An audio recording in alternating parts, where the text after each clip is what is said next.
నమస్తే. ఇవాళ మన స్టూడియోలో శ్రీ శుభంకరి సేవా సమితి వ్యవస్థాపకులు స్మార్త నరహరి బ్రహ్మశ్రీ దుగ్గిరాల యాజ్ఞవల్క్య దిలీప్ శర్మ గారు మనతో ఉన్నారు. గురుగారితో మాట్లాడదాం. గురుగారు నమస్కారం. నమస్కారం. గురుగారు, కొద్ది రోజుల్లో మనం కొత్త సంవత్సరంలో అడుగు పెట్టబోతున్నాం. శ్రీ విశ్వావసు నామ సంవత్సరం. మరి సంవత్సరం ఎలా ఉండబోతుంది? రాజు ఎవరు, మంత్రి ఎవరు, మరి దేశానికి రాష్ట్రానికి ఆర్థిక పరిస్థితులు ఎలా ఉండబోతున్నాయి? మళ్ళీ మనం ఏమన్నా ప్రకృతి విపత్తులు చూడబోతున్నామా? ఓవరాల్గా సంవత్సరం అంతా ఎలా ఉండబోతుంది గురుగారు? మీ మాటల్లో వివరించండి. ఈ యొక్క విశ్వావసు నామ సంవత్సరము మన భారతదేశానికి మొత్తానికి కూడా సనాతనముగా మరొక మెట్టు ఎక్కే విధంగా ఉండబోతోంది. ఈ యొక్క సంవత్సరములో మనము సంవత్సర ఫలితాలని గనక మనం చూసినట్లయితే ఈ యొక్క విశ్వావసు నామ సంవత్సరము ఆదివారముతో ప్రారంభమైంది. మనకి ఉండేటువంటి 7 రోజులు వారాలు ఏవైతే ఉన్నాయో, ఏ రోజున ప్రారంభమైతే ఆ రోజు ఉన్నటువంటి గ్రహాధిపతి సంవత్సరానికి మొత్తము కూడా రాజు అవుతాడు. ఈసారి ఆదివారముతో మనకి ఈ యొక్క విశ్వావసు నామ సంవత్సరం ప్రారంభమవుతోంది. కాబట్టి సూర్యుడు అంటే రవిగ్రహము మనకి తాను రాజు పరిపాలనలో ఉండబోతున్నాడు. సహజంగా గ్రహమండలంలో కూడా మనకి సూర్యగ్రహం గురించి ఏం చెప్తారంటే, ఎటువంటి అరిష్టములు ఉన్నా సూర్యుణ్ణి ఆరాధన చేయాలి. అరిష్టము అంటే శారీరక అరిష్టము, మానసిక అరిష్టము, ఇవన్నీ కూడా సూర్యుడి యొక్క ఆధీనంలో ఉంటాయి. ప్రకృతికి ఏ చెట్టుకైనా, ఏ మనిషికైనా, ఏ జీవరాశికైనా సూర్యకిరణము చాలా ప్రధానం. ఎక్కువసేపు చలి, ఎక్కువ గాలి, ఎక్కువ ఏదో మగతతనము మనిషి తీసుకోలేడు. వాడికి ఎక్కువ కొంత దాంతో కూడి విటమిన్ డి అనేది కూడా అవసరం.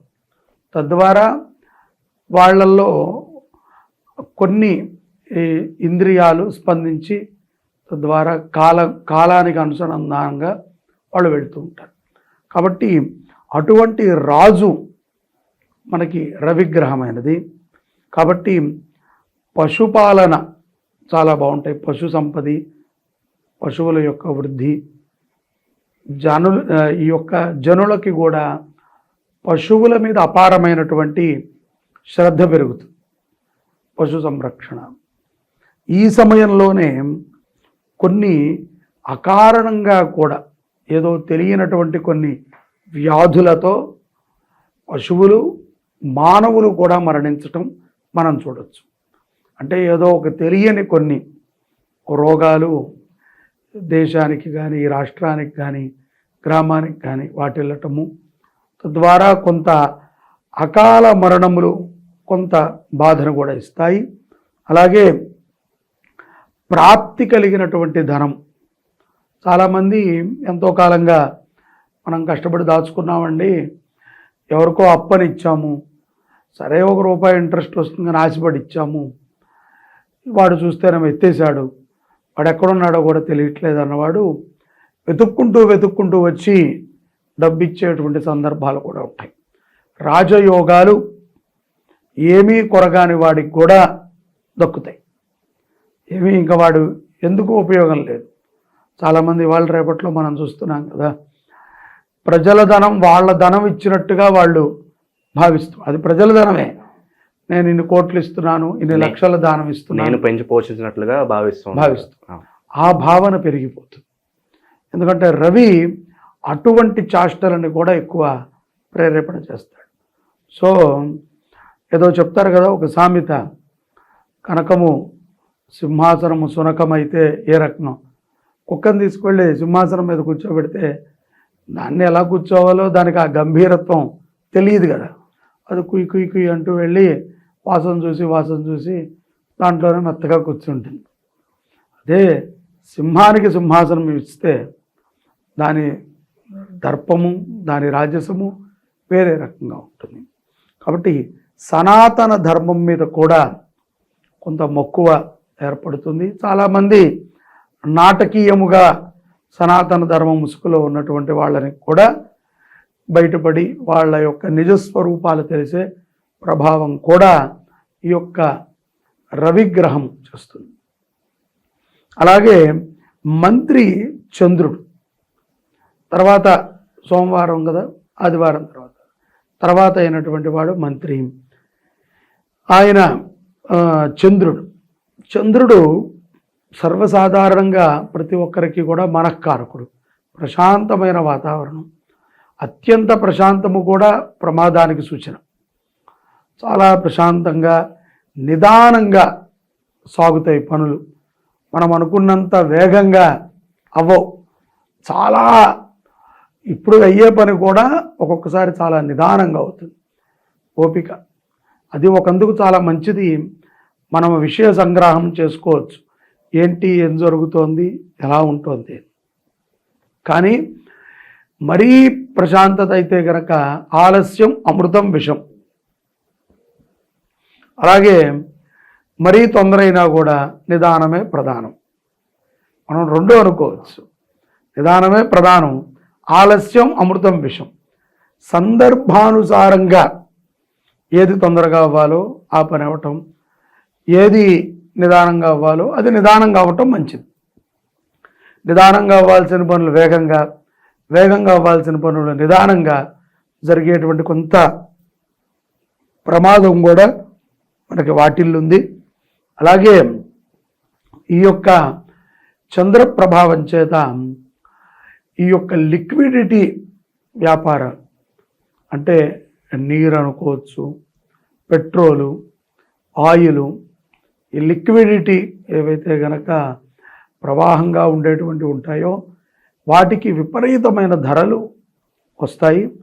వాటి నుంచి కొంచెం సంక్షోభం కూడా ఏర్పడుతుంది. ఎవరైతే ఇలాంటి బిజినెస్లో ఇన్వాల్వ్ అయి ఉన్నారో మంచి లాభాలు చూసే అవకాశం కూడా ఉంటుందంటారు. తప్పకుండా. మరి రేట్లు పెరిగితే వాళ్ళే కదా లాభాలు చూస్తారు. అలాగే కొంత రాబడి కూడా తగ్గుతుంది. ఇతర చమురులు మనకి ఎక్కడి నుంచి రావాలో ఆ దేశాల నుంచి సరైన ఒప్పందాలు లేక కొంత రాబడి కూడా తగ్గేటువంటి ప్రమాదం మనకు ఉంది. అలాగే వస్త్రములు ఏదైతే కనుక కాటన్ ఉందో ఇది కూడా కొంత ధర పెరిగేటువంటి అవకాశము. నాణ్యమైనటువంటి కాటన్లు, కొత్త కొత్త వెరైటీ వస్త్రాలు ఈ యొక్క విశ్వావసు నామ సంవత్సరంలో మనకి ప్రచురణలోకి వస్తాయి. తద్వారా ఎంతో ఉపయుక్తమవుతుంది. వైద్య సహాయము తరచూ కూడా మనం చాలామందికి చేయాల్సి వస్తుంది. ఎందుకంటే కొంతమంది ఎక్కడైతే కనుక కొండల్లో ఉంటారో, ఊళ్ళల్లో ఉంటారో, ఈ గ్రామాల్లో ఉంటారో రైతులు, ఈ యొక్క అనాథ పిల్లలు, వీళ్ళకి కొన్ని తెలియనటువంటి వ్యాధులు కూడా సోకేటువంటి ప్రమాదం చాలా ఉంటుంది. కొత్తగా ఏదన్నా వైరస్లు కూడా మనం ఏమైనా చూడబోతున్నాం గురుగారు, మరి ఎలా ఉంటుంది పరిస్థితి? ఈ యొక్క అర్ఘ్యాధిపతి మేఘాధిపతి కూడా రవి అవటం చేత కొత్త వైరస్సులని కాదు, ఒక చిన్నపాటి రోగము కొంత రాష్ట్రాలని దేశాలని కలిచివేస్తుంది. పునః భయభ్రాంతులకు గురవుతారు. ఏదో జరిగింది. ఇప్పుడు సహజంగా కరోనా కూడా కొత్త రోగం కాదని మనకి మొదటి నుంచే చెప్తున్నాం. ఎప్పటి నుంచో ఉన్నదే. కానీ మీరు భయపడకూడదు. ప్యానిక్ అయితే ప్రాణాలు. చాలామంది రోగం రావటం కంటే కూడా ప్యానిక్ అయి చనిపోయిన వాళ్ళే సంఖ్య ఎక్కువగా ఉంది. సో ఒక భీతి ఉంటుంది కదా శరీరం మీద. మనం అనుకుంటాం ఏం సార్ పోతే పోతాను అని. వాడికి నువ్వు పోతావురా అని సర్టిఫికెట్ చెప్పింది అనుకోండి, వాడికి భయం మొదలవుతుంది. అది సో ఆ భీతితో కొన్ని ప్రాణాలు పోయేటువంటి సందర్భాలు కొన్ని గోచరిస్తున్నాయి. కొన్ని అగ్ని ప్రమాదాలు కూడా ఈ యొక్క సంవత్సరంలో ఉంటాయి. అలాగే ఏదో ఒక వాంఛితమైనటువంటి ప్రమాదము ఇది రాష్ట్రానికి కానీ దేశానికి కానీ కొంత ప్రాణ నష్టాన్ని తెచ్చి కొంత దేశాన్ని దిగ్భ్రాంతికి గురి చేసేటువంటి సందర్భాలు కూడా కొన్ని మనకి ఈ యొక్క రవి చంద్రుడి ప్రభావం చేత అందరికీ కలుగుతుంది. అందులో అందరం ఉంటాము, అందరము కొంత చింతిస్తాం. అయ్యో ఫలానా ఒక మంచి వ్యక్తికి ఇలా అయిందనో, లేకపోతే ఒక్కసారిగా ఇంతమంది చనిపోయారనో, ఇప్పుడు ఏదైనా సందర్భంలో అందరూ ఒక చోట గ్యాదర్ అవటం వల్ల ప్రాణ నష్టం జరిగిందనో, ఇటువంటి సమయమునందున ఆర్థికమైనటువంటి సంక్షోభంలో కూడా రాష్ట్రాలు, దేశాలు పడేటువంటి సందర్భం ఉన్నది. డబ్బుని చాలా జాగ్రత్తగా ఖర్చు పెట్టుకోవటం ఉపయుక్తం. అవసరానికి మించి ఖర్చు పెట్టడము, అవసరానికి మించి దాచుకోవటము కొంత ప్రమాదాన్ని తెచ్చిపెడుతుంది. పశుపక్షాదుల యందు కూడా భీతిని కలిగి ఉండటం చాలా ముఖ్యమైనటువంటి అంశము. అలాగే ప్రకృతిలో కొన్ని ఈ యొక్క వృక్షజాలాలు నాశనం అయిపోతున్నాయి. అటువంటి వృక్షాలని మనం సంరక్షించుకోవటం ద్వారా ఈ యొక్క రోగాల నుంచి కానీ, వచ్చేటువంటి విపత్తుల నుంచి కానీ మనం బయటపడతాం. కానీ ఈ యొక్క రవి రాజు అవటం చేత రైతులకి చాలా బాగుంటుంది. రైతులు చాలా గట్టిగా తయారవుతారు. అలాగే రుణముల నుంచి కూడా రైతులు బయటపడేటువంటి అవకాశం ఉన్నది. ఈ యొక్క రాజ్య పరిపాలనలో కూడా మార్పులు ఉంటాయి. తప్పనిసరిగా ఈ యొక్క విశ్వావసునామ సంవత్సరంలో రాజు యొక్క మార్పు, రాజు యొక్క పదవీ కాలం తీరటము, ఇంకొకడని కూర్చోబెట్టడము, అలాగే కుర్చీలు మారే అవకాశం ఉంటుందంటారు. ఉంటుంది. ఆ యొక్క పదవీ సంక్షోభం కూడా కొంత ఉంటుంది. ఇక్కడ కొంత కుటుంబ వైరాలు కూడా కొన్ని సంభవిస్తాయి. ఆ సమయంలో చాలామంది మధ్యవర్తిత్వంగా ఉన్నవాళ్ళు బాగుపడతారు. కొంతమంది ఆర్థికంగా దేశాన్ని కానీ, రాష్ట్రాన్ని కానీ దెబ్బతీసేటువంటి వారు దేశాన్ని విడిచి పారిపోవడం జరుగుతుంది. ఎవరిని కూడా ఎక్కువగా విశ్వసించి మనము డబ్బు ఇవ్వటం కానీ, పెట్టుబడులు పెట్టడం కానీ ఈ సంవత్సరం అంత మంచిది కాదు. గురుగారు, ప్రధానంగా ఈ సంవత్సరం మరి ఎటువంటి గ్రహ మార్పులు జరగబోతున్నాయి? ఈ గ్రహ మార్పులు అనేవి మనకి ఎప్పటి నుంచి ఎప్పటి వరకు ఉన్నాయి? మరి దీని ఇంపాక్ట్ అనేది మనకి ఎలా ఉండబోతుంది? ఈ యొక్క గ్రహ మైత్రిలో గనక మనం చూసుకున్నట్లయితే చాలామందికి అవసరమైనటువంటిది శని. వాళ్ళు అడిగేది శని ఒక్కటే. శని అంటే భయపడిపోతూ ఉంటారు. కానీ శనికి మనం భయపడిపోక్కర్లేదు. ఈ సంవత్సరం మార్చి 24వ తారీఖు తర్వాత నుంచి శనిగ్రహము మీనరాశిలోకి ప్రవేశం అవుతుంది. ఈ యొక్క మీనరాశిలోకి ప్రవేశం అయినప్పుడు కుంభము, మీనము, మేషం ఈ యొక్క 3 రాశుల వారికి, అంటే మకర రాశి వారికి ఏలినాటి శని విముక్తి, కుంభరాశి వారికి ఉచ్చ ఈ యొక్క శని ప్రభావము, మేషరాశి వారికి నీచ శని ప్రభావము ఉంటుంది. జన్మంలో మీనరాశిలోకి శని ప్రవేశిస్తాడు. కాబట్టి ఈ యొక్క శని మార్పిడి ద్వారా మేషరాశి వారు ఈ యొక్క మనకు ఏదైతే ఉన్నదో ఏలినాటి శనిలోకి మేషరాశి వారు ఈ యొక్క ఉగాది నుంచి వారు తయారవుతారు. వారు దాంట్లో ఉంటారు. అది చాలా మంచి ఫలితాలనే మేషరాశి వారికి ఇస్తుంది. కొంతమందికి ఏదైనా గోచారం రీత్యా మిగతా గ్రహాలు అనుకూలించకపోతే మేషరాశిలోకి ప్రవేశించగానే పదవులు పోవటము, నీలాప నిందలు పడటము, వెంటనే ఉద్యోగాలు ఊడిపోవటము, స్వతంత్రంగా వ్యాపారం చేయటము, ఉద్యోగం చేయటము, ఇటువంటి ఆలోచనలు కనిపించడము, కొంత కోపగ్రస్తులుగా మేషరాశి వారు ఉంటారు. మీనరాశి వారికి ఆల్రెడీ అలవాటు అయిపోయింది. సో వాళ్ళకి జన్మంలోకి వచ్చినా పెద్ద ప్రభావం ఉండదు, కానీ ఆర్థికంగా నిలదొక్కునేటువంటి అవకాశాలు కొన్ని వస్తాయి. కుంభరాశి వారికి ఉచ్చ ఈ యొక్క శని ప్రభావం కాబట్టి ఉచ్చ కుజ శని ప్రభావము స్థిరకారకుణ్ణి చేస్తాడు. ఇంతకాలము ఏదైతే డిపెండెంట్గా ఉన్నాడో అది నాన్ డిపెండెంట్ అవ్వటము, కొంత వాడి మాటకి పట్టుదల ఏర్పడటము, వాడి మాటకి కొంచెం పదును ఏర్పడటము జరిగి వాడికి కూడా కొంచెం బలం ఏర్పడుతుంది. ఇక రాహుకేతువుల సంచారం కనుక మనం చూస్తే ఈ సంవత్సరం అంతా కూడా మీనరాశిలోనే కేతు ఉంటాడు, రాహువు కూడా మీనరాశిలోనే ఉంటాడు. రాహు అలాగే కేతువు, శని ఈ 3 కూడా మీనరాశిలో ఉండటం అనేటువంటిది కొంత షష్టగ్రహ కూటమి కింద దీన్ని చూస్తూ ఉంటారు. ఈ ప్రభావం చేత అక్కడ నుంచి 6 స్థానాల్లో ఉన్నటువంటి రాశులు అంటే మేషం, వృషభం, మీనం, మేషం, వృషభం, మిథునం, కర్కాటకం, సింహం, సింహరాశి వాళ్ళకి చాలా అద్భుతంగా ఈ సంవత్సరం ఉండబోతోంది. అట్లాగే అష్టమం, సింహం అంటే కన్యా, తులారాశి వారికి కూడా చాలా బాగుంటుంది. ఈ యొక్క షష్టాష్టమ ప్రభావాలు కొంత ఉంటాయి. కొంత వాళ్ళు చాలా చాకచక్యంగా కొన్ని విషయాల యందు చైతన్యం అవుతారు. తత్ప్రభావము, ఎందుకంటే 8వ స్థానంలో రాహుకేతువులు మరియు శని ఏకదృష్టితో చూడటము, గురుబలం కూడా వీరికి బాగుండటం చేత పదవి ఆకాంక్షతో ఉన్నటువంటి వాళ్ళకి పదవులు వస్తాయి, సంపద వృద్ధి చెందుతుంది.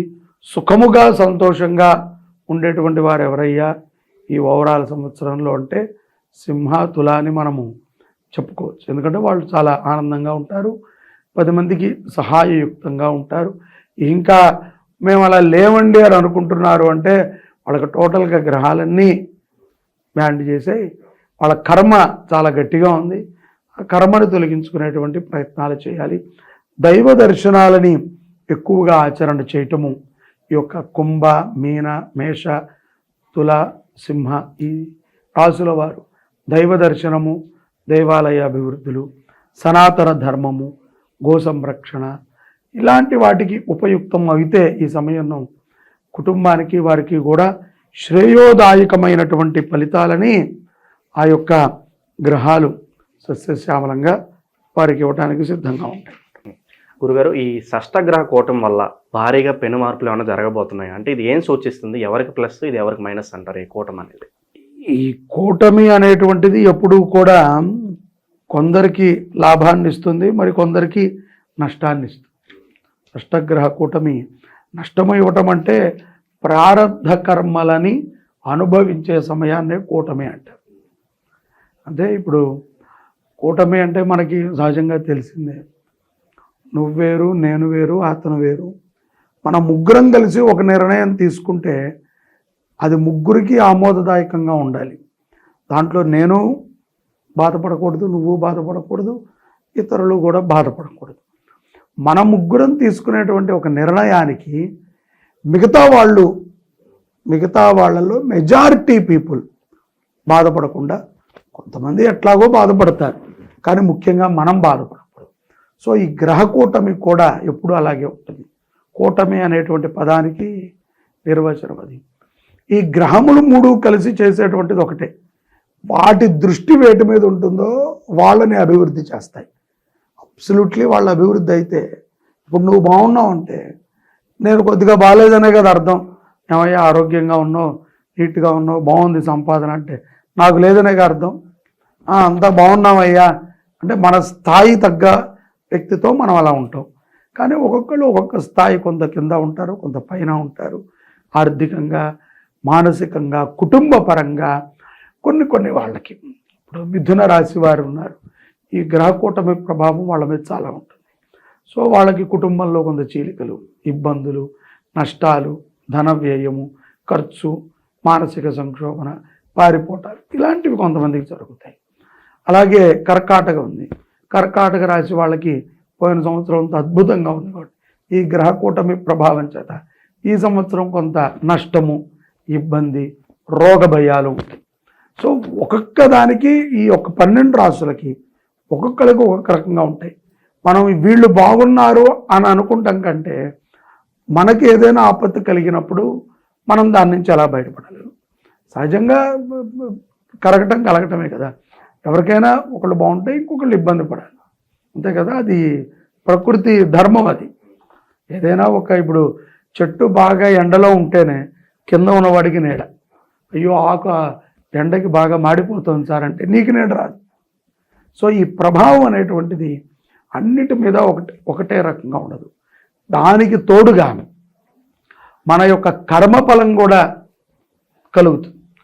కొంతమంది అనుకోవచ్చు మిథున రాశి వాళ్ళు అబ్బాయి ఇవన్నీ మనకేం నడవట్లేదు, చాలా అద్భుతం, కర్మ బాగుంది అనుభవించు, అంతే తప్ప జరగట్లేదు అని నువ్వు బలగొద్దదు.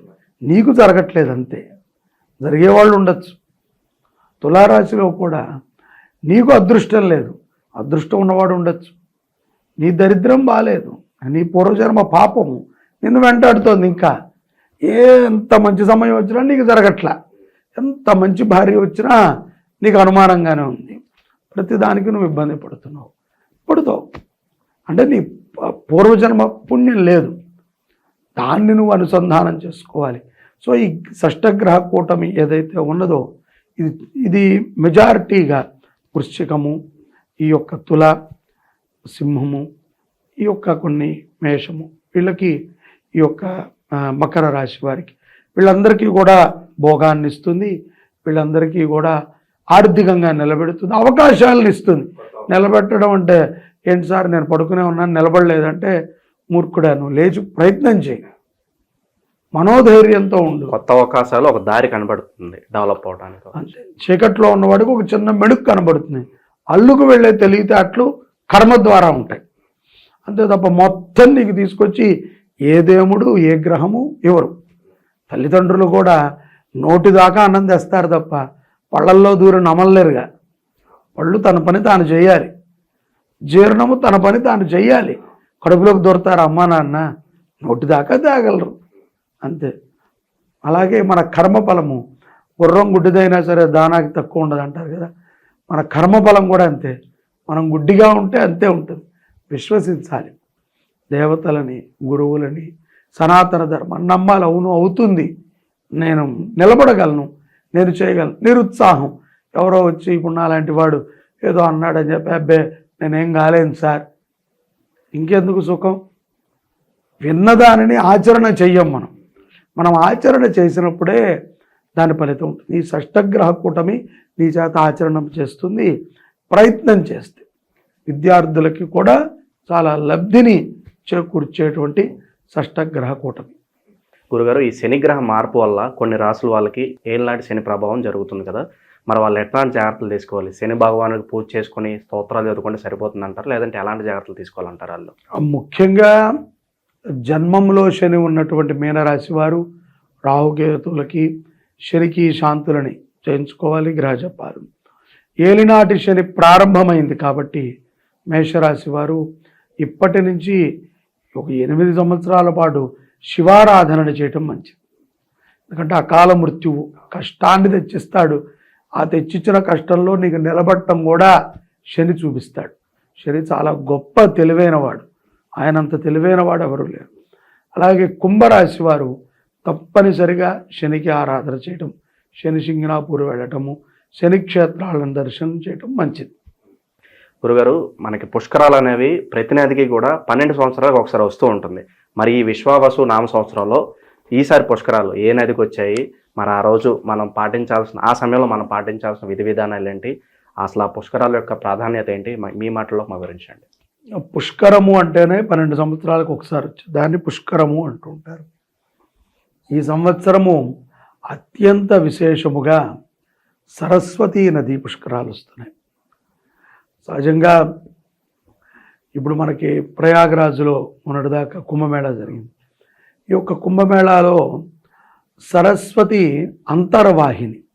అంతర్వాహిని అంటే పైకి మనకి బాగా క్రిస్టల్ క్లియర్గా యమున, కొంత మట్టి కలర్తో గంగామ్మవారు దర్శనమిస్తారు. అలాగే అంతర్వాహినిగా ఉండేటువంటి సరస్వతి జన్మస్థానం వేరే, ఆవిడ పుట్టింది వేరే దగ్గర.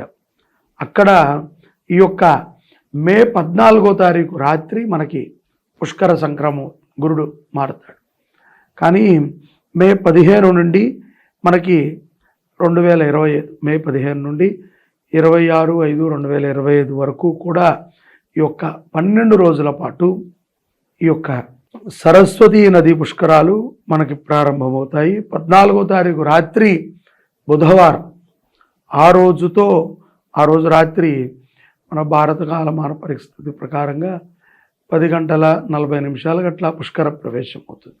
కదా, రాత్రి స్నానం నిషిద్ధం కాబట్టి ఉదయాన్నే 15వ తారీఖు నుంచి ఈ యొక్క సరస్వతీ నది పుష్కరాలని మనము ఆచరణ చేసుకుంటాం, చాలా మంచిది. ఆ సమయంలో జపాలు, గ్రహ జపాలు చేయించుకున్న, ముఖ్యంగా పితృదేవతలకి సంబంధించినటువంటి కర్మ చేసిన, చాలామంది ఇళ్లల్లో ఎక్కువగా మనం వింటూ ఉంటాం, మనం కూడా కొంచెం అలాంటి మాటలు విన్నప్పుడు బాధపడుతూ ఉంటాం. చిన్నపిల్లలు మరణం చెందిన, యాక్సిడెంట్లో చదువుకునే పిల్లలు మరణం చెందిన అటువంటి వారికి సరస్వతీ నది పుష్కరాల సమయం నందున కార్యాలను చేయటం, వారిని స్మరించి పిండ ప్రదానాలు ఇటువంటి వాటిని చేయటము చాలా విశేషం. యజ్ఞయాగాదులు కూడా కోటింతల ఫలితాలను ఇస్తుంది. ముఖ్యంగా వేద పురుషుణ్ణి రక్షించుకునే విధంగా వారు చేసేటువంటి ప్రయత్నాలు చాలా ఉపయుక్తమవుతాయి. ఈ యొక్క సరస్వతి నది ఉత్తరప్రదేశ్ రాష్ట్రంలో భీంపూర్లో ఉంటుంది. అక్కడి నుంచి సరస్వతి నది హరిద్వార్ నుండి భీంపూర్ వెళ్తుంది. మనకు భీంపూర్లో కూడా ఉంటుంది. ఎవరైతే ఈ పుష్కరాల్లో పాల్గొనాలనుకుంటున్నారో వాళ్ళు ఉత్తరప్రదేశ్ వెళ్ళాల్సి ఉంటుంది. అక్కడ ఉంటుంది. లేకపోతే హరిద్వార్లో ఉంటుంది. హరిద్వార్లో కూడా మనకు సరస్వతి నది తటాకం ఉంది. అక్కడ కూడా మనము ఈ యొక్క వైదిక కర్మలని, అన్నదానాలని, జపతపాలని మనం చేసుకుంటాం. చాలా విశేషమైన ఫలితం. పుష్కర సమయంలో ఓం నమ శివాయ అని ఒకసారన్నా కోటి సార్లు అన్నట్టు. కాకపోతే అందులో ఆ తీరమునందున చేయటం చాలా అరుదు మాట. అలాంటి కార్యక్రమాలు, ఎందుకంటే ఈ హరిద్వారు ఇవన్నీ చారుధామకి క్షేత్రం, విష్ణు క్షేత్రాలు, ఇవన్నీ శివ విష్ణు సన్నిధులు. ఆ సన్నిధానములో చదువుకునే పిల్లలు వారి వారి పిల్లల కోసమై మంచి విద్యాబుద్ధుల కోసం సరస్వతి అమ్మవారిని అక్కడ ఆరాధన చేసిన, ప్రతిరోజు చండీ పారాయణ చేసిన, ఏదైనా యజ్ఞము చేయించిన, వేదపారాయణ చేయించిన చాలా మంచి ఫలితాలు వస్తాయి. ఈ సరస్వతి పుష్కరాలని ప్రతి ఒక్కరూ కూడా ఆచరణ చేయాలి.